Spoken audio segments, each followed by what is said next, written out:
stats in 5 years, by the way. I've listened to a lot of podcasts like while traveling. You see where it starts and where it ends up going. And it's like really cool. Like 5 years, that's amazing. Man, thank you so much, man. It's weird. It doesn't feel that long. I don't know. I mean, in a similar way, and maybe even a way to jump into this, is that you're putting out your new album pretty soon here. By the time people hear this, it will be out. And I was just looking at your discography before we logged on here, and I hadn't realized this is your 5th album, right? Or 4th album? I think it's my second like LP. Okay. But I think it's my 5th project. Okay. Which is like still a crazy milestone, you know? It is, man. Yeah. Wild. I mean, it just struck me how consistent and prolific you've been over the course of your career thus far. Like, you've really put out a lot of music. Yeah. I think the craziest part about all that is like over the last 2 years, I've kind of had like a buildup of like, you know, like there was just a lot of like, you know, creative confusion over the last few years, but I have like a whole 150 songs like almost done. That just, you know, so this album is like essentially me picking like my 14 favorites and just being like, okay, enough's enough. It's time to just, you know, put something out and let go of the perfectionism and, you know, just put something out, you know? Yeah. Is perfectionism something you struggle with? Because I certainly think a lot of us do in this game. Yeah, absolutely. I feel like it comes with the trade. That's honestly why I stopped listening to like SoundCloud and like all the new stuff that's coming out. Cause it's like, I'm sure you felt this where you try to like almost compete in your own lane. And then once you hear like, oh, so-and-so knows how to use a snare drum correctly too. You're like, I give up, or, you know, like, or whatever. Like, I think it's like, yeah, it's a lot of like just staying in the lane of my own stuff. Yeah. Which can be hard to do. Like, that's a funny thing to think about, is that sometimes we forget how to be ourselves, you know? Mm-hmm. And I think once you kind of get unmoored like that, it can be weirdly really hard to find it again. Yeah. It's kind of like whenever I would do like voice acting or whatever, you kind of have to listen to like the past takes so that you're not like veering completely off the rails or whatever. So like whenever I go into like a new project, I'll listen to some of my old stuff and see like where I kind of left off as far as like, you know, because I don't really ever want to release something if it's not like progression on like building on what kind of came before it. So that's been like kind of a struggle the past few years, is like figuring out how to kind of tell like the story from Out of Light and like all the old projects and kind of bring it into like the future and into like the present. So that was like a really big struggle where I was like, I don't know if people are going to like it, they're going to hate it, whatever. And then I was just like, you know what? I like it. So I'm going to just pull the trigger and pull it out there.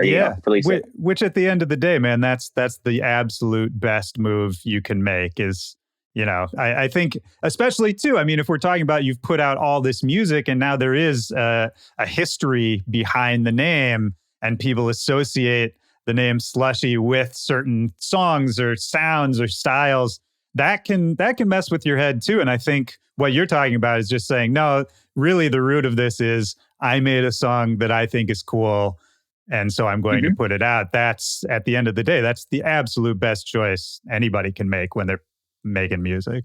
Yeah, because it's like you'll have that like angel and devil on one shoulder. One's going to be like, yo, put it out. And the other one's going to be like, it's not ready yet or whatever. And if you listen to that other voice, you're going to be tweaking a snare for 40 hours. And then, you know, 2 years pass. You're like, oh, well, you know. Yeah.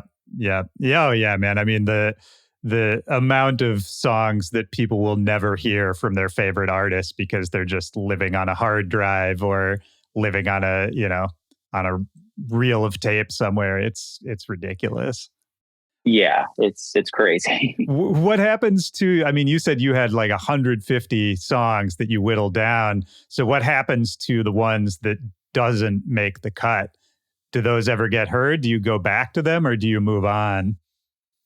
Well, so I believe in like clever recycling. um, it kind of all starts from when I listen to a lot of like, I'm a big fan of like Daft Punk and like, Skrillex and like Kanye and like all those artists and stuff. And when you go into their like, past work, there's stuff that is either unreleased or unfinished that ends up leaking. And then maybe, a vocal chop will end up getting like used for a new song as like a throwback to like, I wasn't able to put this out because of whatever, but I sampled my own thing and kind of like, being able to recycle it like in a clever way where it becomes like a new thing. Like Right. that's my favorite thing. Like actually some of the songs in the album too are like probably 3 to 4 years old. And it was just like a process of like watering the seed and like just keeping it alive and like keeping it in a state where at any moment I could, update the snare to whatever's super hot right now or whatever. And kind of like just, it's very modular. Like I try to make all my projects as modular as possible where, I could just plug in stuff and get it to a state where it feels like, okay, this is good, Yeah, but I love that, man. It takes, different times. No, of course, but I love that idea. I love that idea of modular songwriting, modular ideas, or modular creativity.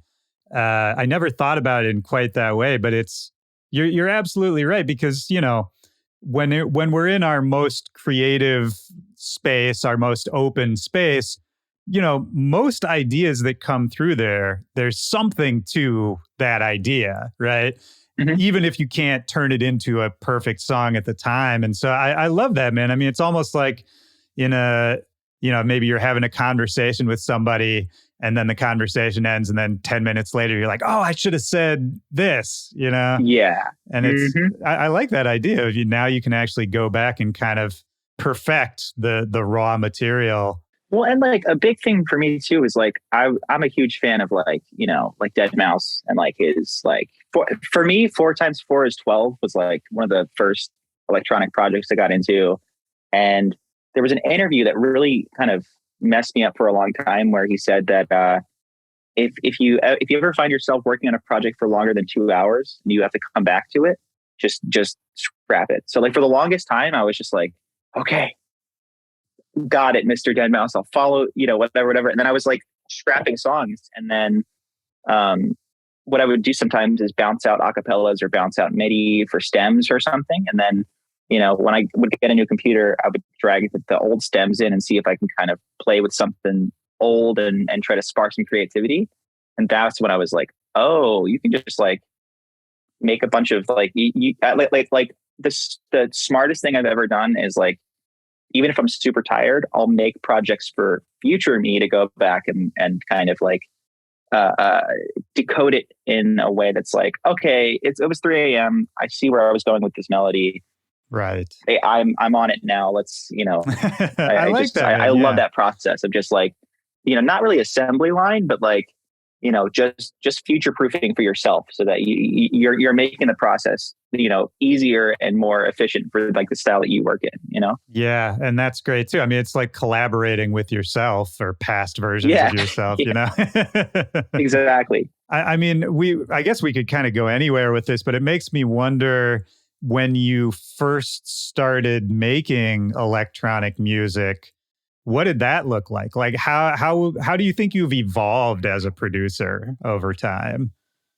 I think a lot of it comes from like, so I started on like FL Studio and like Mixcraft and like all these like really open form DAWs where you can like, my early production was a mess. Like you would have a MIDI automation and then like just an audio clip on the same channel. Right. You could do that in FL. So like it was just getting anything mastered was impossible because I would send in like either the stems or the project, and then you'd have to like individually assign every track or else some stuff would be missing. And then there's automation on an audio track. It was a mess. So like, my Windows computer crashed at some point and I think I won a remix competition and then I ended up winning a MacBook.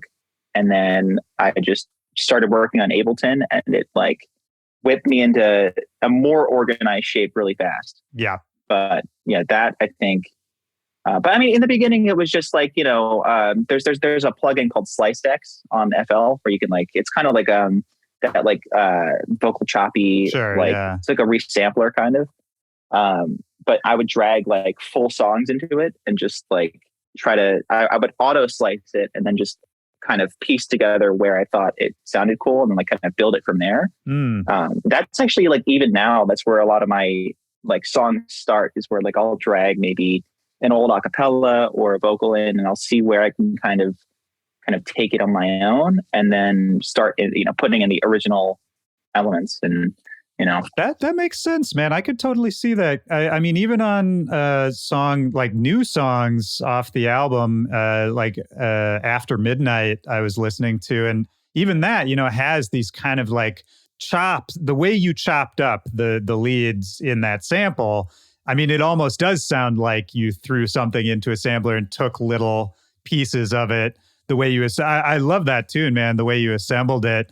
And I don't know. I mean, do you think there's any of those early tendencies that you've taken with you, even, now as a professional, quote unquote, producer?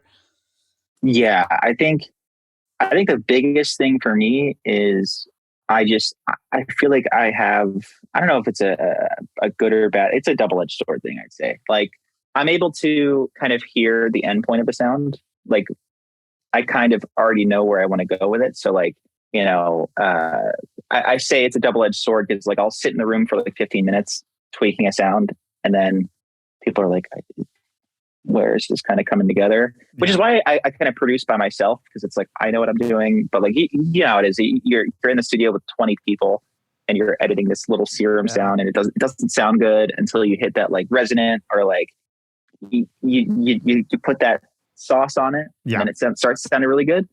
That is kind of something I still do, is I'll start in a place where like, okay, there's no way he can possibly make this sound good.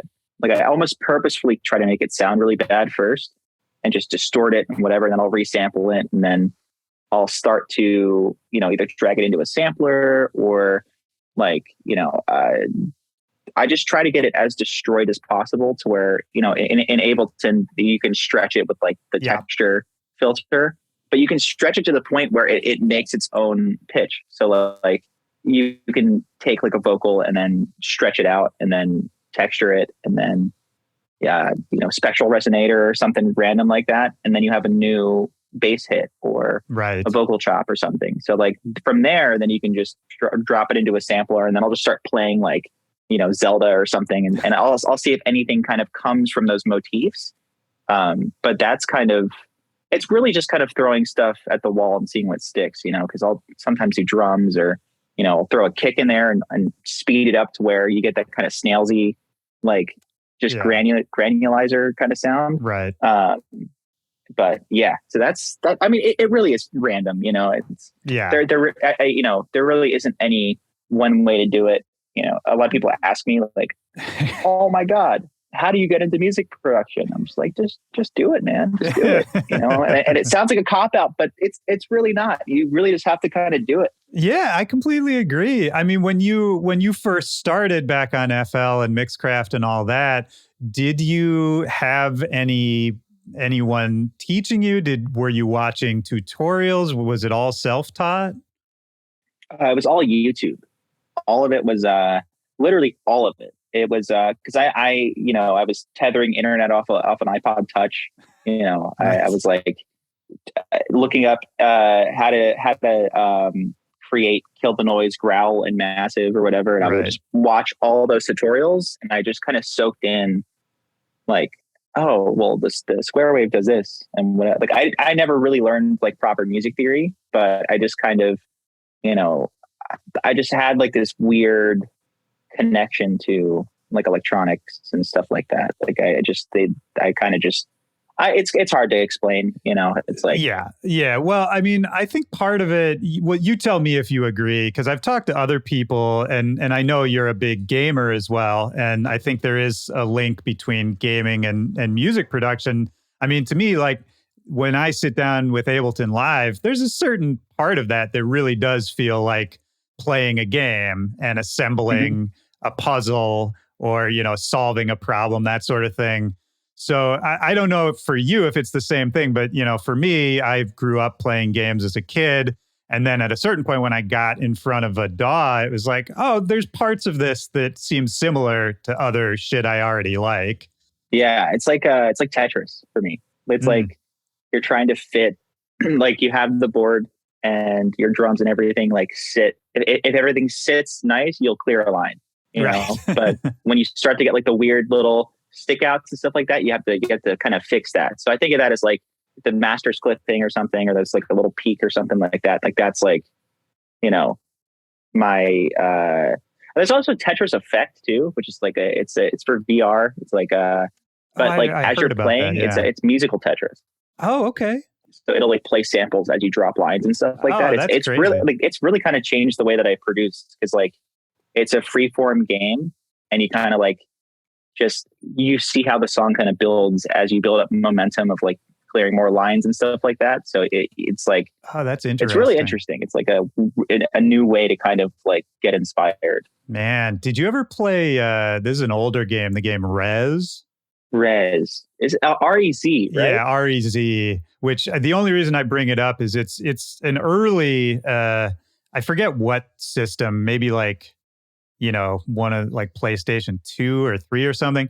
But it's kind of similar where you're flying around in space, you're shooting blocks, and everything you do has synced sound effects. And as you progress through a level, the things you're doing or the blocks you're shooting or all that, it adds to the song.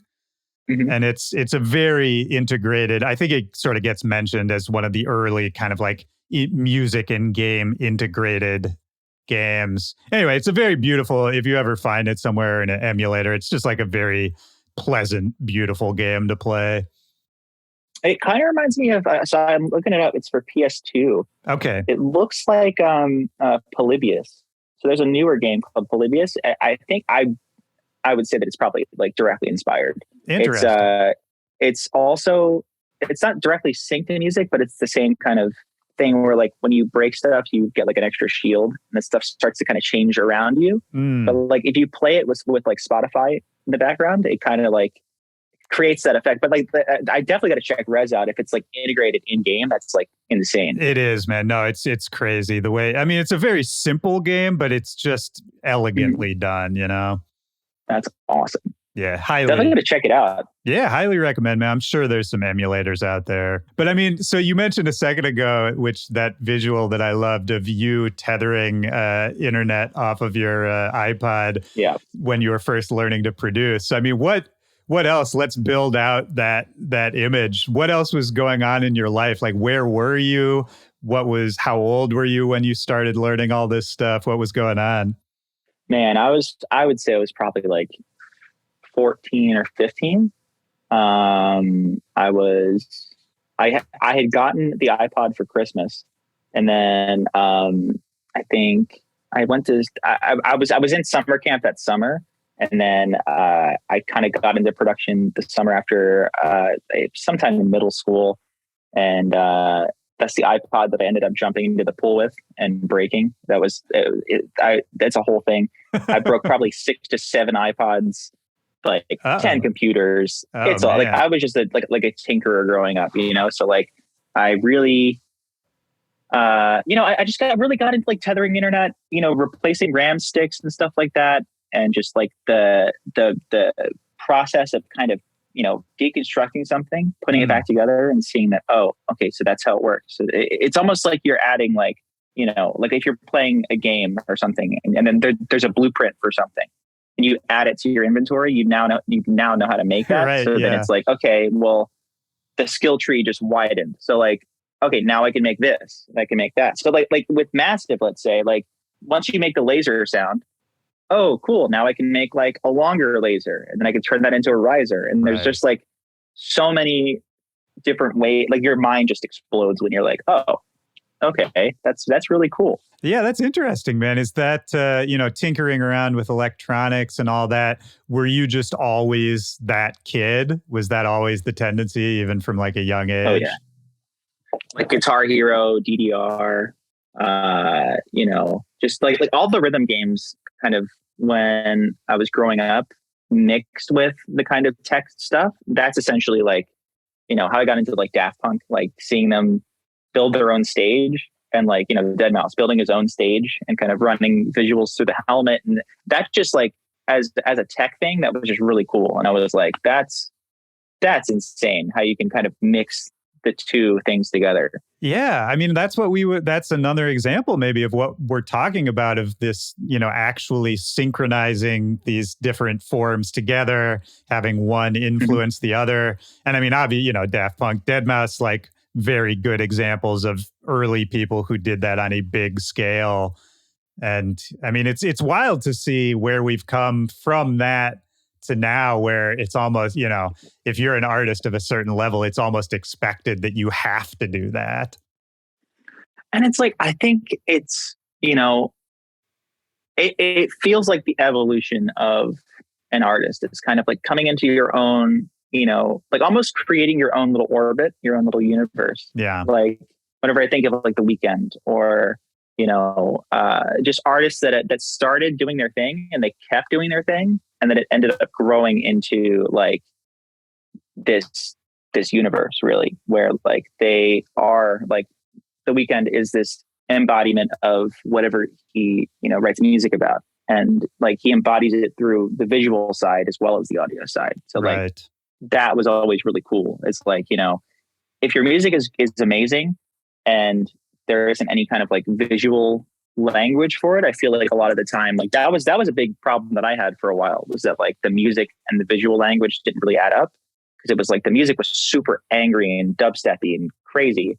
And then I would put out a super cute song the next day, but it was all under this like Slushii cup thing. So like it was like trying to find a way where the Slushii cup could almost be this like, duality type thing where, it's cute 1 second, but then, Slushii pulls out a Gatling gun and he's like this crazy, villain or something. But like the duality of that, I think, is so important, especially if like, some artists try to go in 15 different directions, but their brand says one thing. So like, yes, I think it's, that's what I've kind of learned over the past like 2 years of like just trying to put my head down and figure it out, is like, there are layers to all of this, and the layers have layers, and those layers might have more. It's insane. Yeah, I mean so let's dig into that for a second, because when you were just talking about, the visual identity of different artist projects, it made me think about, when I first started hearing your music, there was kind of this, like, you came around in a time where I feel like there was this new wave of energy in dance music. And even the people around you at the time, like, I think people like Marshmello and OK and Yultron and all these people, there was a time period where it was like, this was a movement. It was a squad. There was this wave of new energy going on. And then at a certain point, and it felt unified to a certain point. And then after a while, thinking about your music, it seemed like, no, you had maybe more specific ideas for your own project, your own music, how it, was unique from what anyone else was doing. And I wanted to talk a little more about that idea of trying to differentiate yourself, to really step outside from the movement and become, I guess, like a fully realized entity on your own. It's a hard thing to do. Yeah. And I think like it's something that it's still kind of a process, because it's like for the longest time, I was seen as like, oh, that's Marshmello's little brother. And like, it's, right. That's so, and that was great, amazing. Like I love Mello, and, I just think that it ended up becoming a thing where I was kind of living in the shadow of giants. As an artist, you never want to be in a place where you're kind of like, again, living in this giant shadow where I look around 360, it's darkness. Right. And, so I just kind of had to make an executive decision to kind of step away and kind of do my own thing, because I felt that I still feel that there's a lot that I am capable of doing. And, I just wasn't okay being comfortable where I was as Slushii. I wanted to expand and do, we opened an animation studio last year. Oh, wow. We're doing a bunch of, crazy, crazy animation stuff. And none of that would have been possible if I didn't kind of, break away and kind of do my own thing. But I mean, it's one of those things where, obviously no hard feelings. It was a business thing. There's a lot of stuff that I need to do that wasn't getting done, so it was just like, yeah, I think that's, I would probably echo the same sentiment for a lot of artists where it's like, you reach a point where you're tapping on the glass ceiling, essentially you're like, you're touching it, but you're not able to break through because of, stigma or some kind of outside force that's, kind of creating a force field for you, So it's just essentially my motto now is, if I don't do it, it doesn't happen. It's like, if you don't do it, nobody else is going to do it for you. Yep. So I was just like, you know what? I'm going to punch through this barrier and see what happens. I love it, man. I love it. If you don't try to break it, you don't know, Right. Absolutely. And what you said a second ago, man, if you don't do it, nobody's going to do it, or it's not going to get done. I mean, that's a lesson I think you can never learn early enough in this business. Because I think it's so easy, and I'm just speaking about myself at this point, but when you're starting off to, wish like, oh, I wish I could be on this label, or I wish I could work with this artist, or, get noticed by this person, all of which are valid things to want. But at the end of the day, what is hard to understand when you're just starting off is, it really all comes from you. Like all of those things, the reason you might get some of those things is because of the work you have to put in, And I think the most, like the thing that blew my mind the most was like, I think about it like this. They can take your money, they can take your masters, they can take your house, they can take anything. But the one thing they can't take is up here. Yeah. At the end of the day, you could blow through all your savings and then build it back up the next day. I'm not saying go do that, but I'm just, I'm saying like, at the end of the day, tomorrow, Willy Joy gets the friggin' rug pulled out under him.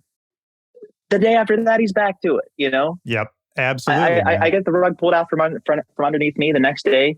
How do we bring it back up, Yeah, that's got to be the mentality, man. This is something I've been saying a lot on the podcast lately, but, people think about like different definitions of success or goals for projects and all that. To me, and people are going to be tired of hearing me say this, but success, like my only definition of success is just not quitting. That's kind of the only one that I'll really accept at this point, because everything else, it can be taken away. Things can change. You can be in a different position, but as long as you still are there working, no one can take that away. That's success to me. Yeah, dude. And it really is totally subjective too. Like I really don't think that anybody else could come in and say, hey, you're a success. Congrats. Right. Because it's success weird. for me or you, it looks different, and initially, when I was in Jersey, success meant being at my mom's house and playing one festival and whatever. And then like I was actually just talking to a friend of mine about this yesterday. Like when you look across, like let's say you're walking up the mountain, you're walking up your personal mountain and you get to the top, you get to the peak and you look across and you see somebody else at that mountain across and it's super high and whatever, but you don't worry about their mountain because you look and at the peak of your mountain, there's another bigger mountain. Right. So like while you're worrying about what somebody else is doing, they're going, oh, well, it doesn't matter because it's all subjective anyway. And they're grinding and they're getting stuff done, Yeah. But, I just think it's really something where you can't, again, that's why I don't listen to SoundCloud. That's why I don't listen to new music. And it's not because I don't like new music, because if it's on and Dua Lipa's on, I'm jamming, right. But like, I love to go into kind of my influences and like pull out nostalgic things that, don't exist already. But obviously everybody's mileage will vary, but no, but I think what you're talking about is smart, man, because, going back to your influences, your roots, things that make you nostalgic, even if it's something popular that other people also like, nobody has experienced it the same way you did, right? And nobody has the exact same perspective on whatever that is. And I think that that's a really smart thing you just said, man, because if you can pull out your own perspective on whatever that influence is, that's a guaranteed new idea, Yeah. And especially when it's like, if you think about it like this, like, you know, uh, every artist goes through that, there was a period where Skrillex was the most hated artist on the fucking planet. True. I don't know if I can curse on Oh, here. of course. Yeah. Freaking. But, no, you can like, curse. I identified with the fact that, like, man, he's also an outsider. He's somebody that, like, he's a renegade, everybody loves the renegade that's going against the grain, disrupting everything that's going on right now. And the reason that people probably hated him was because they were threatened by him. This one kid comes in the scene, takes all 10 spots on the Beatport top 10, and is wearing a mocap suit, clapping with the Doors. That's insane. Yeah. So it's like I always look at that time period as like the original Renaissance, and like, how can I as an artist add something to the scene versus just, I want to do another color-based song or rhythm song, whatever. And it's like, I can do that, but I would be, as myself, I'd be getting complacent and comfortable in my position. And I really want to break down barriers and just make weird music, I listen back to like Skrillex and the Doors, or Anthrax and Public Enemy, or, Run DMC and Aerosmith, or Chocolate and Peanut Butter, right. An even more kind of like basic one, just stuff that like separately, their separate sum of parts just exponentially go up once you add them together, Yeah, I know. You're absolutely right, man. And it's nice to hear you say that, because I think it's so easy for artists when you get to a certain point. You're right. You can just kind of start clocking into the factory and make tunes that you can play at a festival next summer and kind of keep that machine going. But and a lot of people do that. And I'm not like hating on that. I mean, hey, if you're getting your bag, right, and you're like, if you reach the peak of the mountain and you're cool with that, and you're bro, do your thing. Yeah, that's the thing. Everybody's got to define success on their own terms. And as long as people are happy, I'm cool with it, man, because this is a hard game to be in, period. So if people are doing their thing and they're doing well and happy, that's great. But I think for any of us to continue to have fun, to still be excited about this, and to, just have a cool culture that hopefully people will continue to get into, new generations and all that. It's what you're talking about. It's we have to keep the ideas fresh with it. Yeah. I mean, there's got to be, at the end of the day, if Apple was the only phone company out there, we wouldn't be getting a new iPhone every year. It would be the same phone every year. People would get bored of it. But the fact that we do have the Samsungs, the Xiaomis, the Huawei's of the world that are coming in and this is like my tech side, but like coming in and disrupting stuff and making like, hole punch displays and like all these weird folding phones that we're seeing now that are amazing. Yeah. Like that kind of stuff will push the big whales of whatever industry to move and innovate themselves. So right. It's like the only way for stuff to get better in the scene, just in any scene, is for there to be kind of friendly competition. And it's like the Beatles and the Stones, sure, and or really any of those kind of big historic kind of rivalries almost, where or the Beach Boys and the Beatles, where like Sgt. Pepper came out and then Pet Sounds came out, and it was like, oh my God, they're actually competing with each other. But out of that, you get some of the greatest music ever written. Yeah. So like, if everybody's complacent, we'll have, our fill of saturation in the market. But when we have people going out and breaking barriers and I'm trying to break barriers and make music that I like, and hoping that somebody will hear it and go, wow, that's different. I want to do something like that, and just pass the torch, I love that, man. I mean, that's one of the best reasons to do it. And it makes me wonder, you said you didn't really have like formal training in production or anything like that. And you mentioned earlier that you came up in New Jersey. While you were there, did you have any kind of musical like instruments around the house? Did you have music playing in the house? Yeah. I mean, so my mom was I don't know if you know the genre freestyle. It was like a big like R&B I absolutely dance. do. Yeah.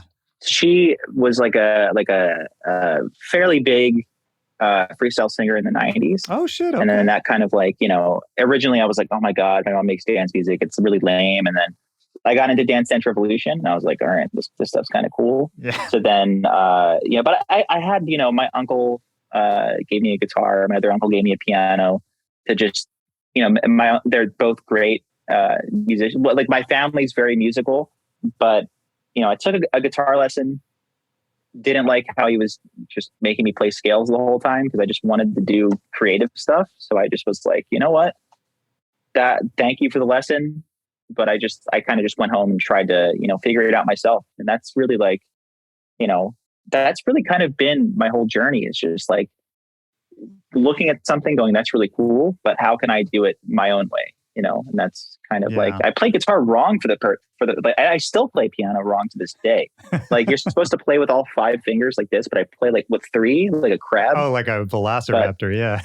Yeah. I'm just like this all the time, but like, it's really is whatever works for you. There really there is no right way to do it, So I think that's like, people attacking it from like a calculated, like, how do I get from point A to Z in the quickest time? It's like, well, you got to jump in first, Yeah, absolutely.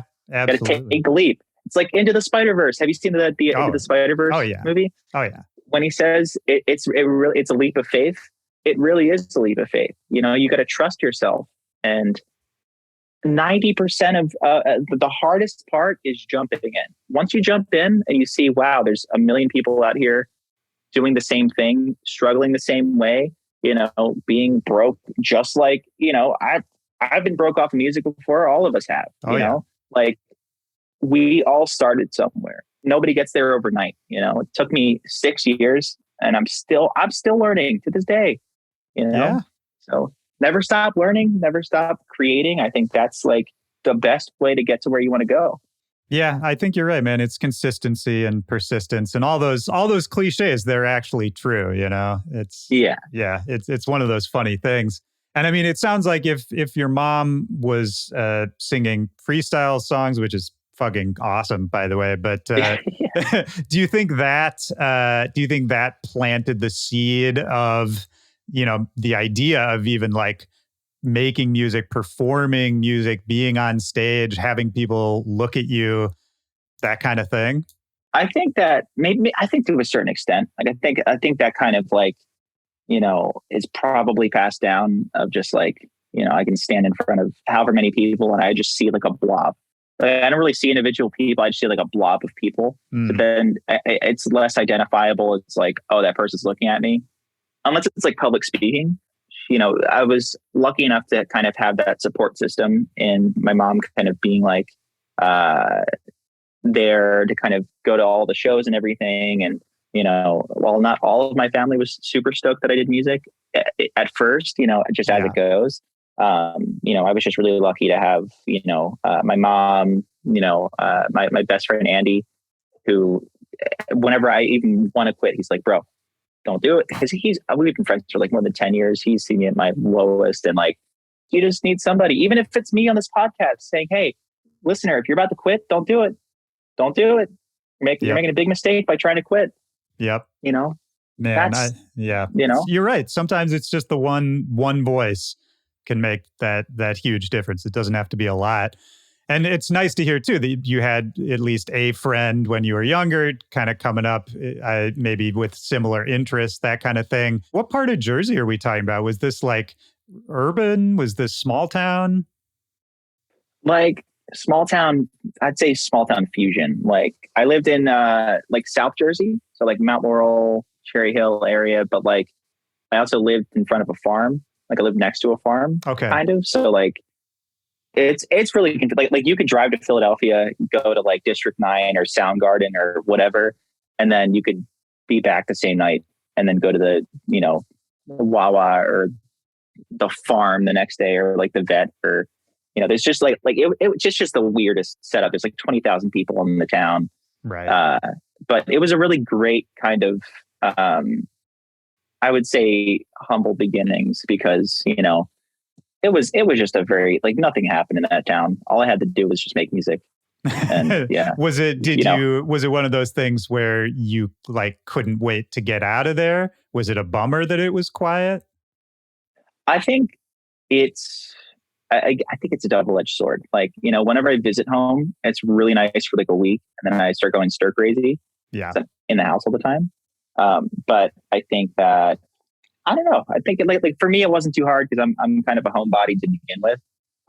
But I can imagine like my friend Andy's actually visiting now. He was like, thank the Lord I'm not in Jersey, because yeah, I mean, it's wintertime. It gets really cold. Yeah. Oh, yeah. Wait, where are you from? Well, so I grew up in Minneapolis, which is very, very cold. Right now I'm in Washington, D.C., so I'm on the East Coast. Nice. Home of the Skyway Theater. Yeah, Minneapolis, man, Skyway, for all of that. When I was coming up, it was like, I mean, I think the Skyway existed, but when I was growing up there, like First Ave was the place everybody wanted to be, which is like, where Prince shot Purple Rain, and just like a legendary club that still exists to this day and is fantastic. But yeah, I think the Skyway is like, has really kind of taken that mantle, at least for dance music. It's crazy. I think I played Skyway like, I think 3 or 4 times. Like, Minneapolis is always like Skyway's probably one of my favorite rooms, I think, because the way it's set up, it really feels like almost like a movie set, Like it's yeah. like, yeah, it's people really kind of like wide. Yeah, the floor's like a little slanted down, so it almost has like an amphitheater vibe. Yeah, it's like inside Red Rocks for Minneapolis, I would say. Yeah, like, basically, because of the amphitheater vibe. I think that's right. Yeah. But no, man, I've bounced all around. Like Chicago is kind of where I came up as a DJ, and I lived in San Diego for 6 years. So I've been around. Dude, that's awesome. I'm curious when you came up in Chicago, just because I have no semblance of any kind of dance. Like I just started touring right away. Right. Just because like I went from Jersey to just touring. So like I never, I mean, I did the Philly scene locally, but like right. I imagine Chicago was just like. Chicago was great, man. It was some of the most fun years of my life. I mean, it was, this was like late 2000s, early 2010s. So it was like, I mean, it was me, it was Flostradamus, it was, I mean, there's a bunch of amazing local names, people like Matt Rohn and Zebo. I don't know if you know all these people, but there was like a strong scene in Chicago at the time. I mean, towards the end of my tenure there was like when Cruella was kind of coming up, and Midnight Conspiracy, who is now Autograph. I don't know if you know Autograph. Yeah. They make like kind of tasteful house stuff. They were coming up too. It was great, man. It was like, but the difference was it really did feel very local. Like, Flostradamus was throwing monthly parties there. I was throwing monthly parties, and we would like us fly in other artists to come play. And it really did, like, there was kind of that version of events in each big city. So like L.A. had that scene with like Steve Aoki and Dimmock doing their thing. And New York had Fool's Gold doing their thing. And it really was like each city had its own different vibe. And it doesn't so much feel like that to me anymore. Now it's like we're all kind of just on planes all the time, and we play everywhere. Yeah. And it's a little less centralized, which is not a bad thing. But yeah, I don't know, man. There's part of me that misses those days. I'm nostalgic for that for sure. I think that like it's crazy because like when I came up in like the Philly local scene was all like rhythm. Like when I was coming up, like I was like a rhythm DJ, like essentially, because that was like I don't know if it was the same thing where like every town kind of has its own like niche of sound, Right. which like kind of, I don't know if it's really going away now, but like the LA scene is very like just spread out and just everything now. But yeah, Philly was very, very, very rhythm centric, like robo step, like the crazy, like, the megalodons of the world and the midnight teas and like Right. subtronics of the world. Just, trying to fit in there as like a future based guy. It was just like, hey, what's up guys? I'm here. Yeah. How does this work? How Yeah. do I fit in? And then, but yeah, it's crazy. Cause like, then you go to a different city and then it's like, this is the house city. This is the dubstep city. This is the whatever. And it's like, oh, the world really is bigger than just like Philadelphia. Like that's what kind of blew Right. my mind a bit. Yeah, absolutely, man. And I mean, you mentioned that you went from New Jersey kind of straight into tour life. How did that happen? Like, I know you started posting songs online, some like edits and remixes and that kind of thing, which caught on. Was it a Mhm. pretty quick thing once you started the Slushii project, started putting music up, that all of a sudden it went to the next level? It was really quick actually. Cause, I got an email from, Moshe Leezy, probably like 2016. But it was a super like unprofessional. It was like very lowercase. Yeah. It was all lowercase. He was like, I manage Marshmallow, Jaws, whatever. Would love to hear more music. And I was like, this is obviously spam. He doesn't want to sign me, whatever. And like the local Philly scene was just like, oh, he doesn't want to fucking sign you, whatever. He's just scouting you. Um, but I had been posting remixes. I had like 2,000 followers at the time, and I had been posting every week. And then I sent a demo to Mello, and they had reached back, and they just wanted to start putting remixes out. And at the time, it was like the SoundCloud repost thing, where like that Yeah. was huge. So like Jaws reposted Mello, and it just kind of just blew up out of nowhere. Because it was at the time when Mello had about 20,000 followers, and people were like, "Who was Marshmallow?" And when all that stuff was kind of coming out, so it just kind of like just all exploded at once. And then we just did my first show at Hard Summer, following the Mellow Day of the Dead debut, and we packed out the green tent, and that was my first show. And I practiced for that whole 2 weeks before. And like I had the last show before that, I had opened for Barely Alive in Philly, local show, Right. and it was atrocious for me, like, Yeah. because I played after Barely Alive. I was the closing DJ, and I didn't know how to use like they didn't turn the BPM reset on. Right. So one of the decks was synced to all the rest of the decks. So like Right. it was, I didn't know, I didn't have CDJs. I couldn't afford them. So I was just like, oh, this sucks. Like the whole set was at 174 just because it was just like, Yeah. it was just synced or whatever. And I was like, Right. I don't know how to do this. This is garbage. But yeah, so then Green Tent, I had practiced a bit, and then I kind of, my buddy Jenks had a pair of CDJs lying around, and I got to practice over at his house. Love That was Jenks, just kind man. of like, that was the beginning of all that. And I like lived it. I actually moved into, when Marshmallow moved, I had moved to LA into his old, place basically. So like that, Okay. I was chilling with the Ultron and them the first kind of month I was there. So that's like, yeah, that was around like the timeline, I guess, of like the beginning. And then from there, it was just like, okay, now we're doing Mad Decent Block Party. Now we're doing this city and that. Man. And I was just so caught up in it. And then, that was just, I'm touring now. So that was And just, you it were was, young too, right? I mean, how young were you yeah. back in that day? I think it was like, I was 18, I think. Yeah, I was 18. It's crazy, I was man. I literally dropped out of college like that summer. Was that something, I'm always curious about those kind of like take the leap moments. Was that something you had kind of been hoping to do? Like, was in the back of your head, was music like the thing you really wanted to make a go at? Yeah. Yeah, that was, I think it was, I had felt for a long time that like, I'm not going to amount to anything else. Like I was either going to, because I was working at Best Buy as a customer service guy at the time, and going to school and making music kind of in my free time. So like, oh yeah, whenever people tell me they don't have time for their hobbies, they're fucking lying? You have time. If I worked Best Buy on Black Friday, the weekend they introduced the those little chip credit cards, and Right. people were breaking the POSs every time and making me reset the computer. If they're doing that, and I go to school and I still have time for music, listen, you have time to paint or draw or edit or do whatever you got to do. You got time. There's no excuse.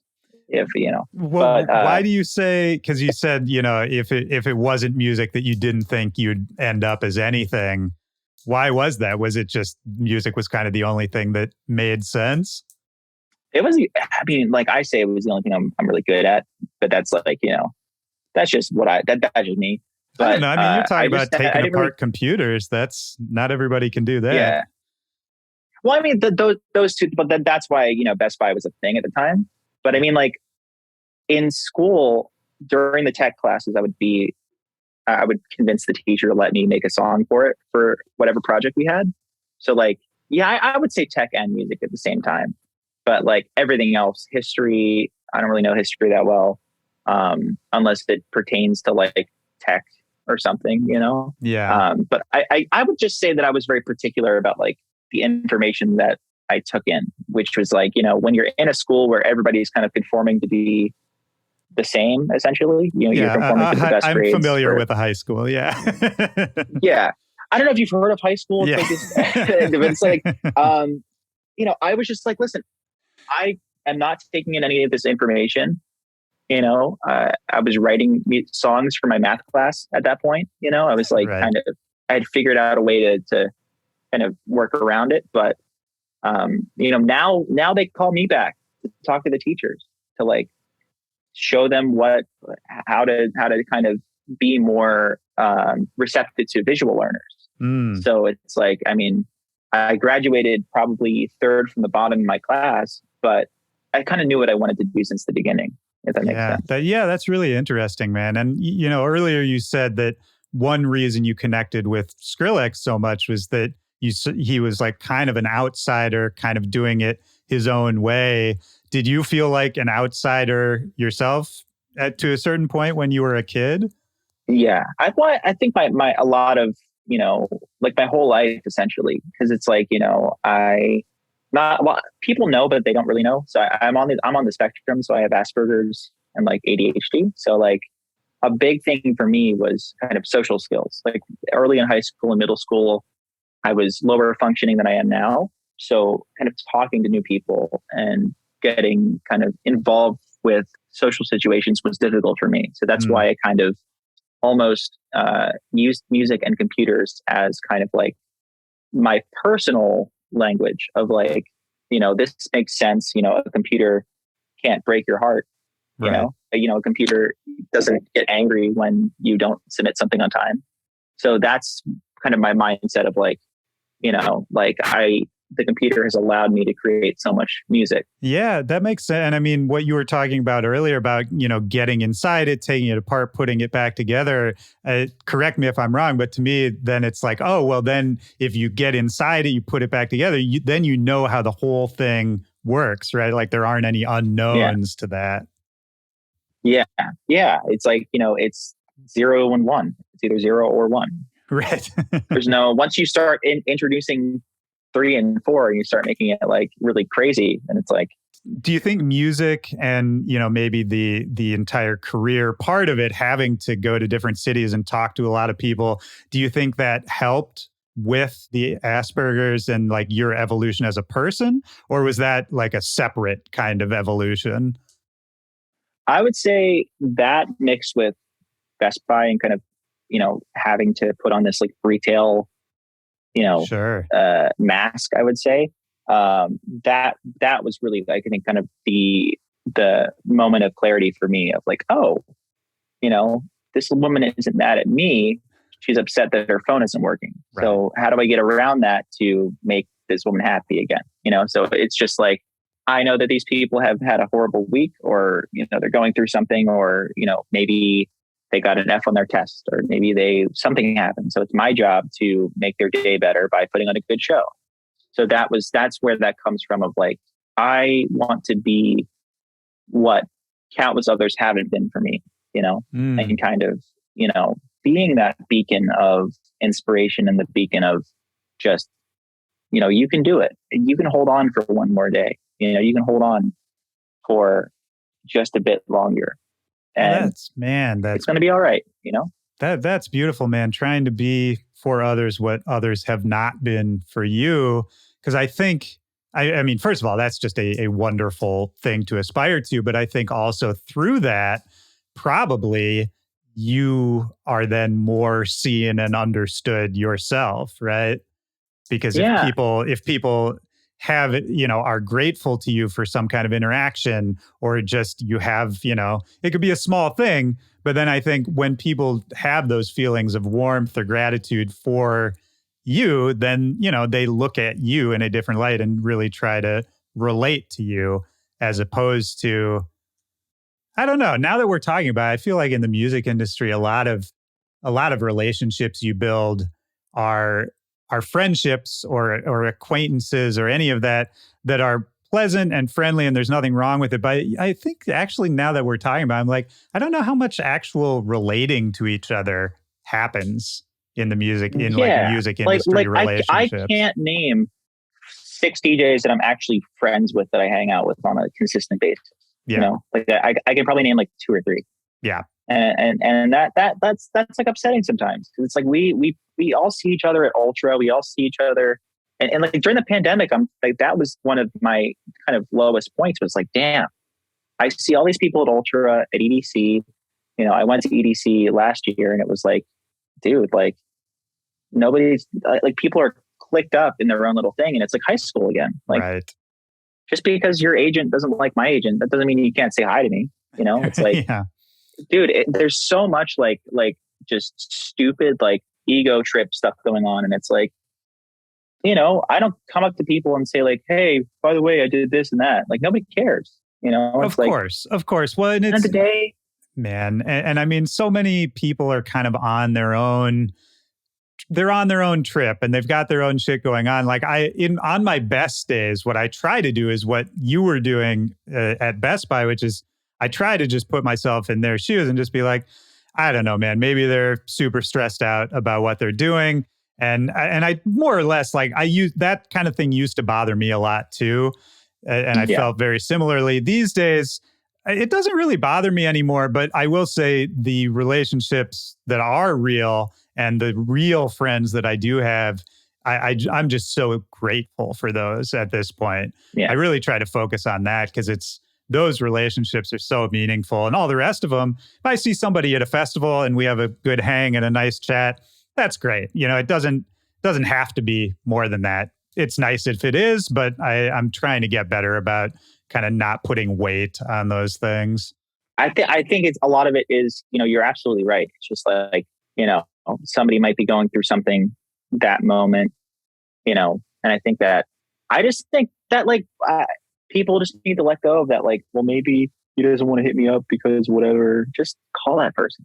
You know, like, what Yeah, I've been doing now is like, if I see, I let that shit go. If I see somebody, I'm like, I haven't talked to this person in a while. Just give them a call. it's It's the like, you best. never know. There have been so many people over the pandemic where it's like they called me when I needed a voice, or I called somebody. Like all people want is to be heard and to be kind of, you know, be validated for how they're feeling. So if you just give somebody that, you know, you know, like you can share that with somebody. And you know, that's how I've gotten over some of my most difficult times, is when I've been too afraid to kind of say something. Mm, And you know, I write a song about it, or I kind of get it out in some sort of outlet. But kind of realizing that nothing happens overnight. It took me 2 years, and I'm still working on kind of communicating better with people, and just, you know, trying to be uh, one less negative voice in the world, and be a positive voice, so that, you know, people can say whatever they want. I'm not going to spit fire back. I'm right. going to kill with kindness. Yeah, man, and You that's, know? you know, that's what you're putting out, it's likely that's what you'll get back too, you know. That's the other thing, because it's, of course, so easy to get frustrated with this kind of career. Any Mm-hmm. aspect of it's very easy to do, But I think you're absolutely right that the not fun answers, the only way through those problems is approaching them with positivity and, gratitude Mhm. and optimism generally, which is hard to do when you're in the shit, but it's kind of the only way out of it. It's like Avengers, right? Have you seen Avengers Endgame? Yeah. It's like the moment where Thanos cracks Cap's shield in half and he's on the ground. And then Cap's like, ah, dang it. But he still gets up. He straps on the broken shield. Like, you can't give up. Even when it looks like things are going a certain way. I've quit. I've said I'm going to quit so many times Mm, before the greatest stuff in my life has happened. man. You know, Yeah, that's powerful. I mean, so what in those moments when you say you're going to quit, what keeps you from not quitting? a lot of the time, my self talk is like, what what's going well. Okay, so I bring myself through the process, right? What if I quit? Well, there's a lot of people that are already invested in the music that that's a story that'll never get finished. And I feel like I owe it to. It's like if I was 5 books deep in like a series, right? Right. And I say I'm going to release 7 books, and I just go, okay, I'm not going to release. Like I tweeted earlier this year, at the top of the year, I said I'm quitting. I can't do this anymore. Whatever. And just the amount of it was not bait. I wasn't saying like I didn't just. I was really feeling horrible that day, and the fact that people kind of heard that and let me know how much it meant to them. Kind of, it wasn't about what they were saying. It was like, wow, this person hasn't reached out to me in forever. And the fact that they care in my moment of need makes me feel heard and validated.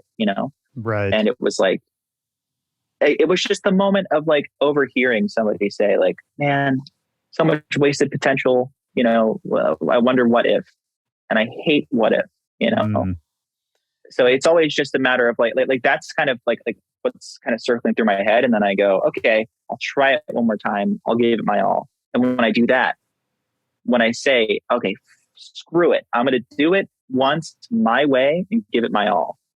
That's when I've written my best song, or when I've done my best work. It's when right. I'm down and out and nobody's watching. And I'm like, you know what? Screw it. Nobody can tell me what to make. It's my music. I'm Yeah. not going to listen to anybody. I'm going to do something weird. I'm going to make a weird song and see where it goes. And man, what you said a second ago too about the what ifs, I think is so true because it's if you stop climbing the mountain, you're never going to see what's over the peak, right? And I'm the Yeah. same. I'm the same as you, man. That would absolutely bother me to just not know. I think that would not knowing to me is so much worse than failing. It's kind I would think of it like, you're climbing the mountain and you quit. What if the peak was like, right? What if the next thing you were going to reach for was the peak? Right. And now you'll Yeah. never know. Yeah. Yeah. So it's Yeah. like you really, you never know when. It's not even a matter. I always think in whens. It's not a matter of if, it's a matter of when. There you go, When man. my album comes out, when this EP comes out. Because if you start to, I know there's a lot of like, manifesting, whatever, but it's less about making magic happen and more about kind of, if you say something's impossible, I'm going to try to prove it wrong, you Right. know, It's just to it's kind of show you that it's possible. Yeah, man, it's that sort of I don't know if this is the right term, but like friendly competition you were talking about earlier with people coming in and innovating in various scenes and genres where yeah it makes you uncomfortable. It maybe makes you feel like I don't know if I can live up to this, but at the same Mhm. time it's like oh well now if I want to keep doing this I have to live up to this. So let's figure it out. Yeah, it's almost like the greatest example of that, I think, and something. This is actually what drives me all the time. John Carmack, who worked over at id Software, they made Doom, Yep, Wolfenstein. legend. You know, so essentially, when they released that game, they released a statement before they had even made the game that said, "Doom, the goriest, craziest game you've ever seen." It was this whole newsletter, and this it was '93, so this was like before I was born. Yeah. But they put out this press statement for this game that they hadn't created yet, saying that this is the greatest game ever. This is going to be crazy. This is going to be the craziest, groundbreaking, whatever. They had no game. So they had a year against the clock to put together exactly that. And they did exactly that.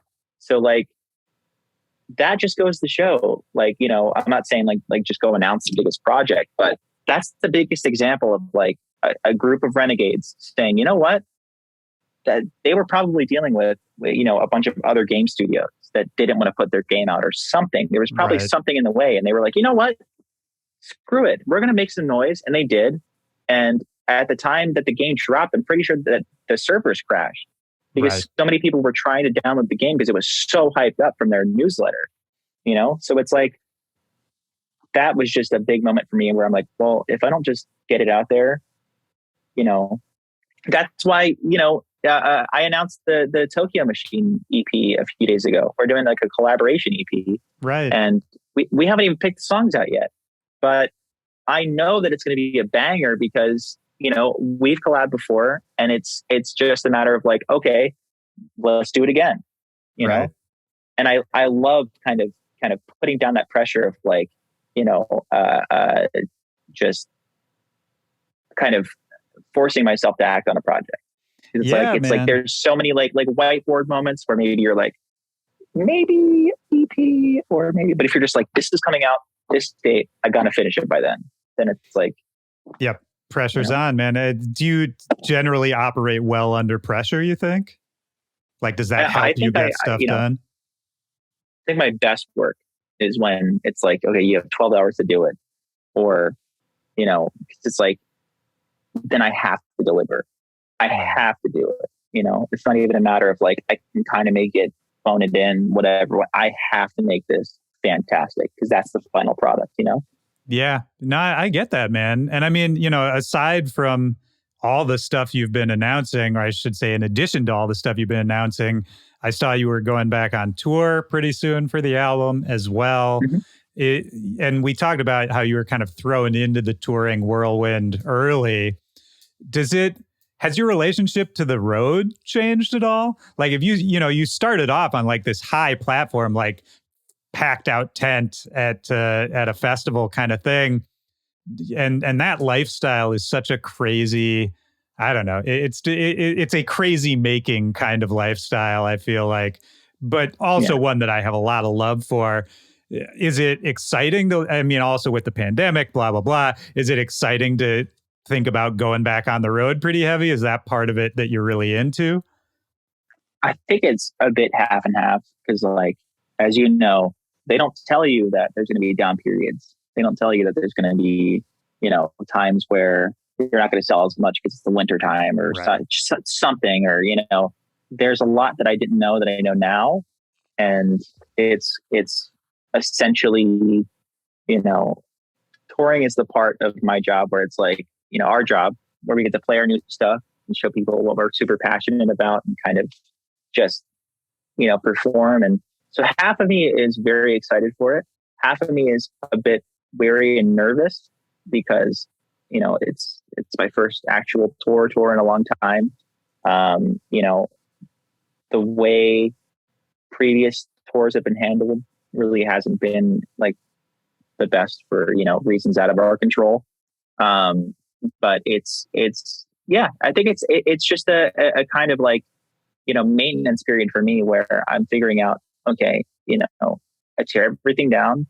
How can we build it back up to make me the Slushii that I think that I am, that I want to be, Right. So, and I think that's kind of been, that's been our goal is to, what is the story that I want to tell and legacy? What do I want to leave behind?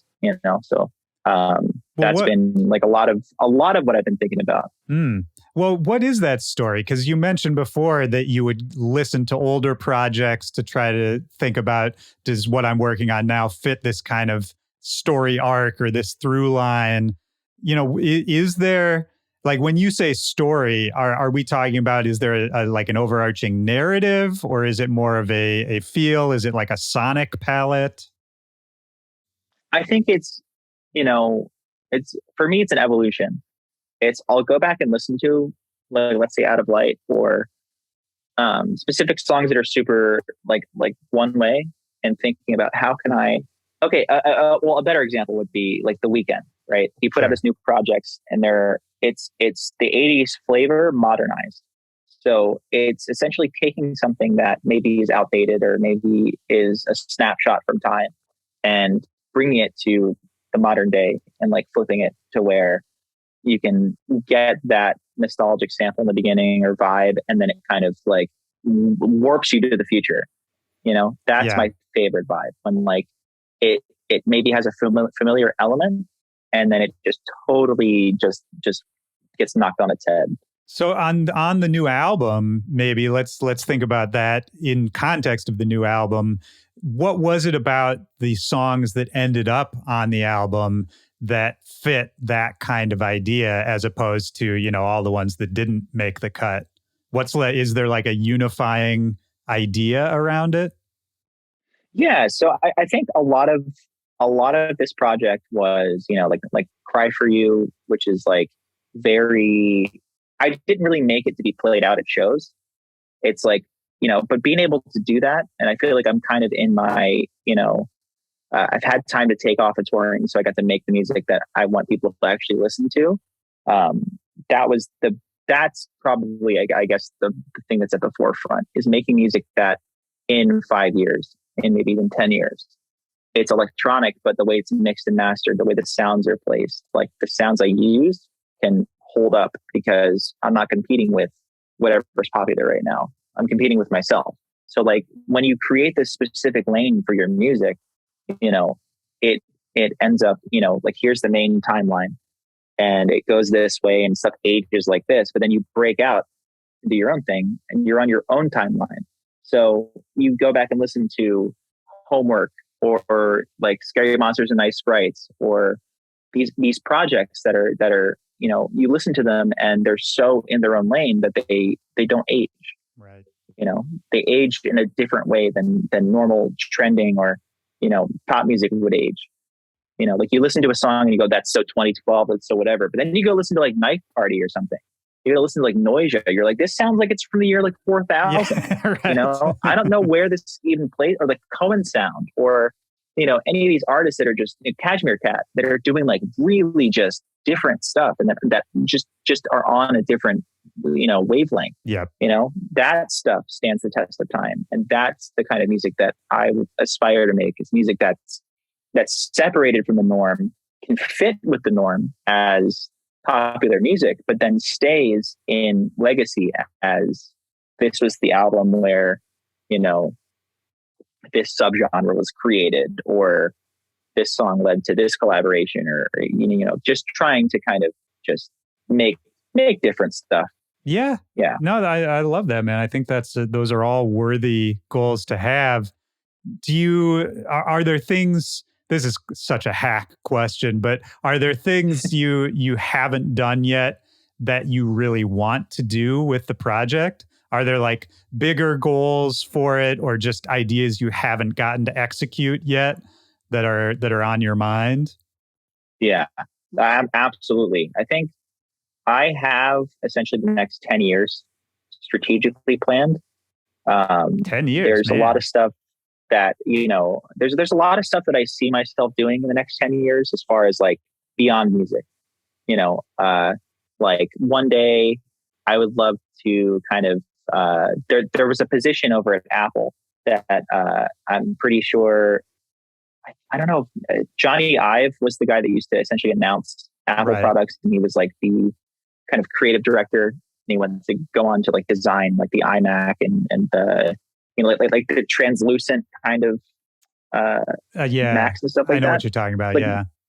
my goal is to essentially become that one day in some kind of tech capacity, which is totally outside of music, but it's something like being passionate about tech and being able to kind of marriage those two things together and be like, oh, that's Slushii, the music guy. That's crazy that like he, has worked on this project or something,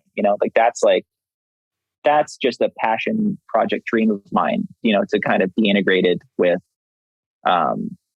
just in that world in some capacity. So like, it's about like that's like the goal, right? That's the crazy goal, right. is to be like, okay, creative director at Apple. That's a crazy goal. But along the way, you end up kind of going in different directions. Maybe, we've partnered with Razer before, or maybe you partner with X computer company, and then somehow your legacy grows through time, and you end up maybe not there, but you end up in a similar kind of fork in the road where you can kind of, if you open up 15 different doors, eventually they'll all lead to that same place that is like your goal, So yeah. But that's just kind of like that's my way of, I guess, thinking of how to attain the things that I dream of, I think that's great, man. And there's been things, we mentioned the gaming stuff, but obviously like, you've had big songs that have been in games, and, you did like a big Fortnite concert too, right? And a bunch of other stuff. Like, I feel like you've already started like laying down roots for those kinds of ideas. I guess that's all I'm trying to say.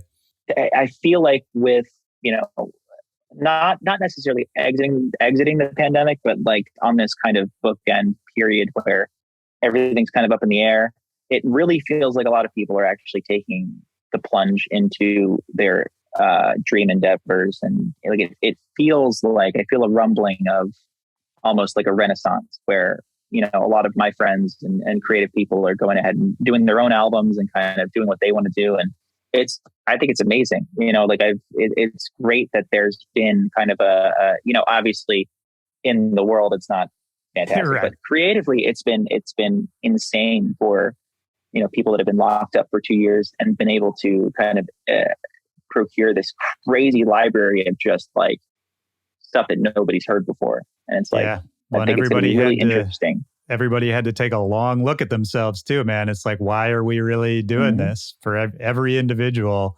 I think the last couple of years was a proving ground of like, do you really want to be doing this? Because everyone who doesn't really want to be doing this is going to leave at this point. Yep, exactly. As we're kind of wrapping it up here, I usually tend to end with, why are we really doing this? Which I think we talked about a lot at this point.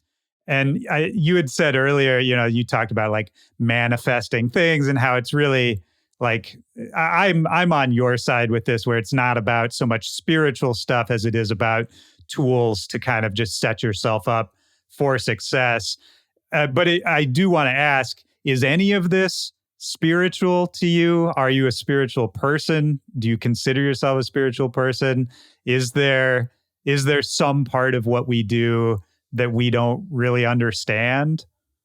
Okay, so I would say that I'm spiritual up to an extent. Like I think that I'm of the school of thought that everything happens for a reason, but also with a grain of salt. Like whatever happens inevitably leads to the next thing. So like us podcasting now leads to something. We don't know what it is, but it leads to something, right?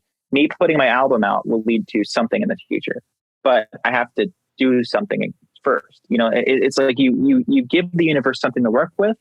It will come back to you with a result. It might not be instantaneous or overnight, but you get what you put out into the world. If you put out negativity, you'll get negativity back. You put out positivity.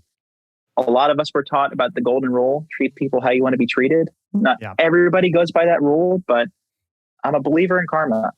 You go ahead and put good out in the world, and you're in it for genuine reasons. I feel like the right people will hear and stand in unison with you. Yeah, and I think it's putting it out there without expectation of getting anything back, right? Where it's kind of just over time. If you comport yourself the way you hope others will, then that's generally, it'll kind of work out. You'll attract it, whatever it is. But I think, it's because we can never, say you and I doing this podcast or you putting your album out. I agree that I think something will come of it, but we don't know what that is, right? And there's no way to predict it. And there's no way to know if we'll even like what the result is, but something will come out of it. And I think that's part of it too, is you can't be like, well, because I was nice, I deserve XYZ. But Right. but if you do put it out there consistently, that's probably on average what you'll get back. I completely agree, man. I agree with what you said, and I actually say what you said, and people think it's me saying like, "Oh, this is going to suck" or whatever. It's like, no, we actually don't know what's going to happen. We don't. And for me to say this album is going to change the friggin' world, and then it's going to be 15 years unbuilt, like, no, I don't know. Right. I wrote it, and I'm confident in it, and I'm passionate about it, and I think it's great. But that's for the world to decide. I can't go ahead and say like this is the greatest thing since sliced bread. I know this is whatever, because I only know what I know. Right. And you can't predict hits either, like nobody can predict. I feel like most what I've learned talking to people on this podcast is people with hit songs, it's very rare that they make it and think it's going to be a hit song, Dude, my biggest song, All I Need, the Rocket League song. I wrote it in an hour, and I thought it was going to be, I just wrote it as like a work in progress to maybe start a new side project. And it's my biggest song. Right. I wrote it in an hour, Marshmello wrote Alone as like a one-off track to throw away. And that's one of his biggest songs. Right. Like the only reason that Feel the Volume, Jaws' song, became super big was because Diplo walked by an art car at Burning Man. Yeah, like you that never is know. The universe just saying that it's meant to happen, like if I, there's only so much that you can control. And I think kind of, my thing was stressing less about what I can't control and putting that energy in what I can control and being proactive versus reactive. And, that's been kind of working, in spades for my own career. It's like, if you're doing all the right stuff and you're putting positivity out in the universe and you're being good to the people that you work with, and there's no reason that the universe shouldn't give you what you want. And it might, again, it's not instantaneous. That's the thing. This didn't happen overnight. This is 6 years in the game, and I'm not even where I want to be. Well, and man, I mean, you're still so young too, like in the overall scheme of things. Like, to me, it's like there's, it's kind of a just getting started feeling, even though you've been doing it for a long time now, Yeah, it's weird. It's like people either, well, so here's the thing. When I shave, people think I'm like 20. And then when I don't shave, people think I'm like 30. Right. And I'm 24. So, right in the sweet spot. Yeah. No, it's good though, man. It's very good. And the new album is fantastic. And I don't know, man. I'm glad you're still here doing it. I'm excited to see where you take it in the years to come. And I'm glad we got to connect and talk about this, man. I really like talking to you. I know we have a bunch of mutual friends. It's kind of weird that we've never talked before, but this has been great, man. Yeah, dude. I think don't be a stranger. I just I'm getting all my stuff figured out. I don't know if you game at all, but I do a little bit. I'm like I get very tunnel vision. So I like, there's a few games that I go crazy about, and then pretty much everything else, I don't touch it. But what's your favorite game? Well, right now I've been going, there's this game called Gloomhaven. I don't know if you know that one, but it started as a board game that is now, there's a digital version that is very, very good. Dude, yeah. It's kind of like Final Fantasy Tactics, if you know that game. Is it kind of like Warhammer? It's kind of like that. I would say it's Warhammer in the sense that it's like hex movement based combat.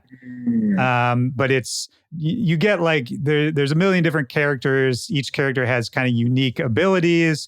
It's kind of, here's what I'll say. It's like a combination between like a European resource management game, like Catan or something like that. Or like Civ?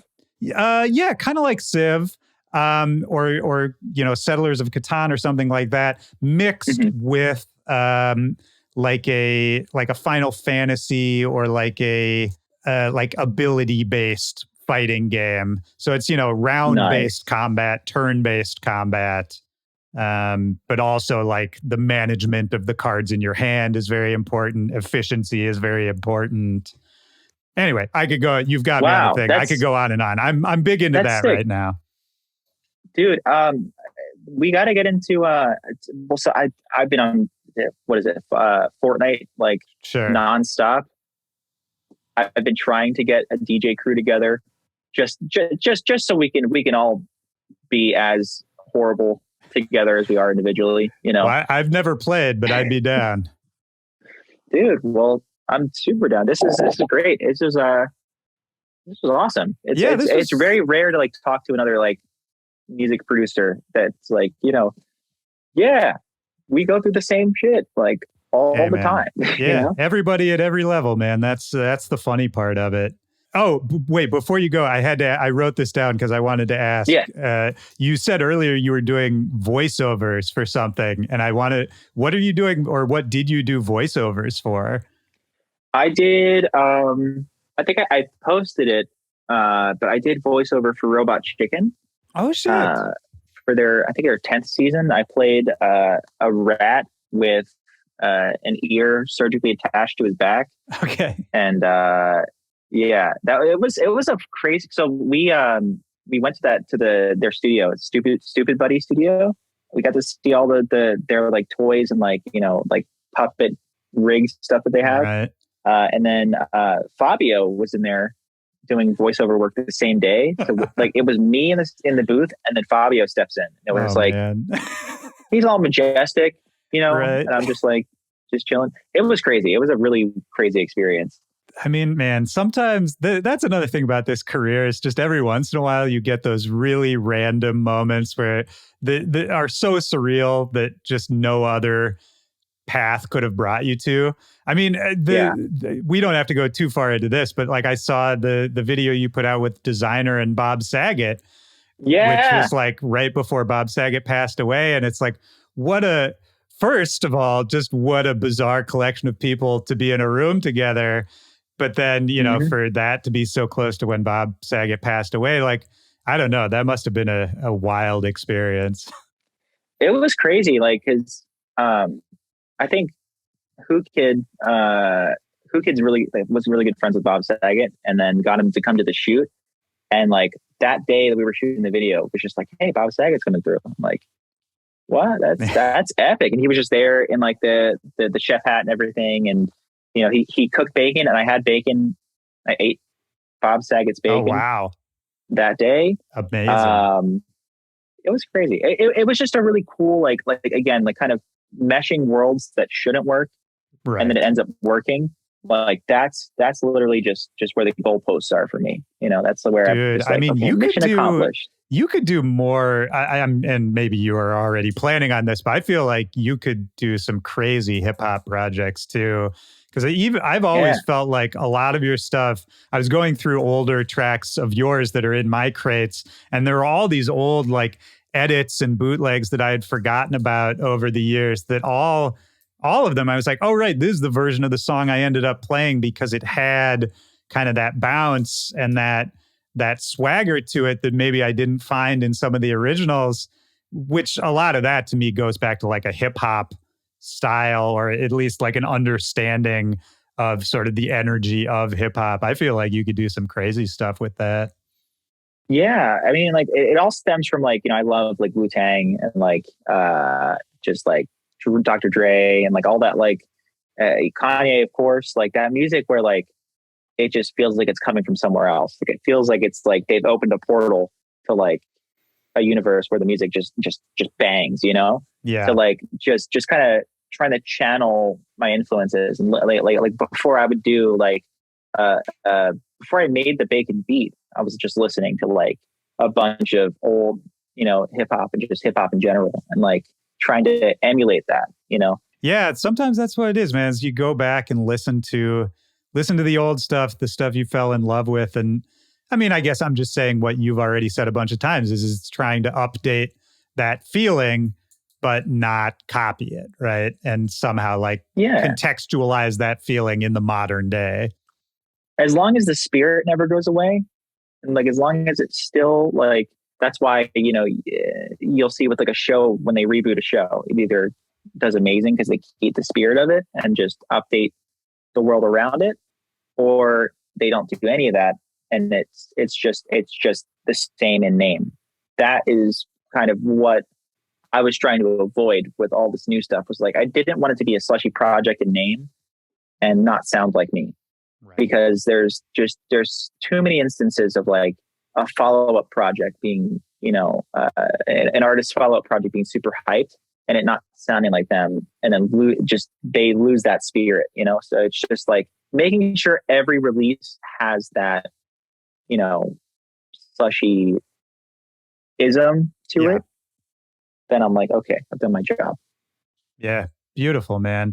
Well, I don't want to keep you all day, man. I know we've already kind of run it long here. So before I wrap it up, oh no, this is fantastic, man. Is there anything we didn't talk about? Anything else that's on your mind or that you wanted to get out there? Anything else you wanted to let people know before I wrap it up? I guess, I actually just remembered how the album came to be. Oh, let's go. So I don't remember if I called or he called me, but I was on the phone with Skrillex and I was like, I have all this music. I don't know what to do with it. He's like, you know what? If there's anybody that should put an album out right now, I think you should put an album out. And I was like, well, I mean, I have to do it now. Like I have to do it.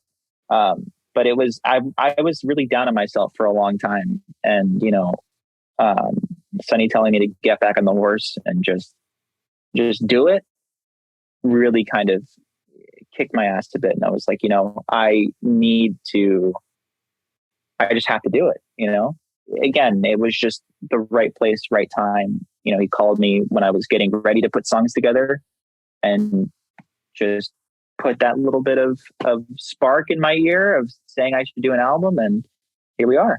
It's really interesting because, obviously you mentioned that Sonny was an inspiration to you, kind of even thinking about starting to do this, that the way those relationships change over time and kind of becoming friends with somebody who inspired you, those are always interesting relationships. I mean, with Sonny, do you think, like, what do you think you've gotten or learned from him outside of just sort of the general musical inspiration? Like, is there anything you take from watching the way he does what he does?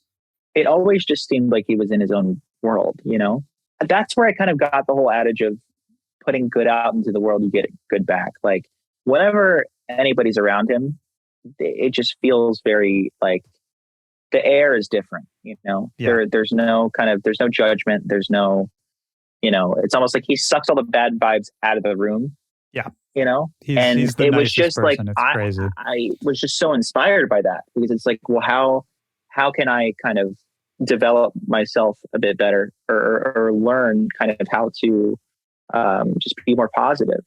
And, because it's like, the festivals you just hear like, yeah, the stage was okay, whatever. But bro, Sonny shows up and he's just like, yeah, I'm just here. Everything is cool. And it's like, everybody's human. Everybody goes through shitty times or whatever. But like, he's always been the one that where, him or any of my DJ friend peers, whenever I'm at my lowest moment, it's just like knowing that we're all in the same kind of rat race together. Yeah. And, no matter what level, is really what kind of keeps my head on straight. It's like, oh, we're all kind of in this together. Yeah, absolutely. We're all, it's the culture. It's the dance culture, Yeah, and you're right, man. I mean, if you keep talking about, looking back to the inspiration, to the roots of it all. And I mean, if we go back to the start of dance music, that's what dance music was. It was a safe space for people who were marginalized, a safe space for people who didn't fit in. And it very much was a community-based thing. And that's a whole other soapbox I could get on about, trying to make sure we protect that as EDM kind of explodes into a commercialized thing.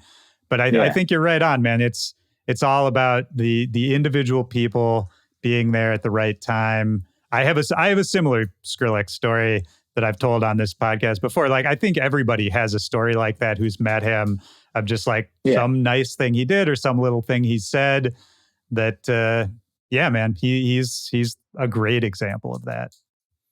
Absolutely. And I think, there's a reason that he's so highly revered, and it's because it just, I feel like he's kind of been like a leader for a lot of us who maybe have been a bit voiceless in the past. And, it's like we all join hands and like, yo, we're all producers. We're all doing this for some reason or whatever, but it's all music. It's all art, So, Yeah. Yeah, and yeah. we're all the same too. That's another thing with him is, I feel like he puts everyone on a very equal playing field. Yeah. Which is really like, again, like that's been such a big thing of like, doesn't matter what you look like, where you come from, what you see, all that matters is that you have the passion for it and that, you're doing it for the right reasons, that's like, yeah. I think yeah, all we ask for. That's it. You're right, man. That's absolutely it. Well, I usually end the episodes by just asking a question. It's the same question I ask at the end of each one of these episodes, kind of just like the kind of question where it's like the first thing that pops into your head. Basically, just looking for a memory from your life, a moment from your life, could be from any time when in that moment, in that memory, music really deeply affected you, really had a deep impact on you in that moment.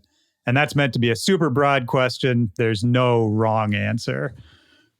When I was, okay, no, it was 2013. I was watching Excision perform and I was around all my friends and I got emotional and I was like, oh my God, we're all in the crowd watching the same guy perform. No, it was Schism and then Excision. Okay. It was pretty crazy. But yeah, that was pretty crazy. I love that, man. That's such a pure moment of just, being with your friends, everybody experience, like feeling like, because that's the thing, right? Is that I think so often I wonder, like, is anybody else seeing what I'm seeing? Is anybody else experiencing this in the way that I'm experiencing it? And then when you do have those moments where you're like, oh no, I'm sure we're having the same experience right now. It's so real. Yeah, and it's so rare, man. That's a beautiful memory. Yeah, because it's like we all just want to feel included and to belong, So to have that moment of clarity at a festival, which I feel like a lot of people have that realization around their like rave crew or their group that they go with, where you can just like huddle around and you're like, yo, we're out here together. This is crazy. That's beautiful. I love that. I think that's a perfect note to end it on, man, because that's, that's kind of an eternal feeling and one that I think everyone's pretty excited to get back to in the years to come. Yeah, absolutely. Hell yeah, man. Well, thank you so much for doing this, man. Thanks for going over time and all that. I really enjoyed talking with you. Dude, thanks for having me. This was fun. I'm definitely down to do this again. Oh, dude, yeah. You're anytime you want, man. Just let me know, and you're always welcome, man. Definitely don't be a stranger, and thanks for doing it, man. Have a great rest of your day. Dude, same to you, man. Thank you for having me. Anytime, man. I'll talk to you soon. Peace, man.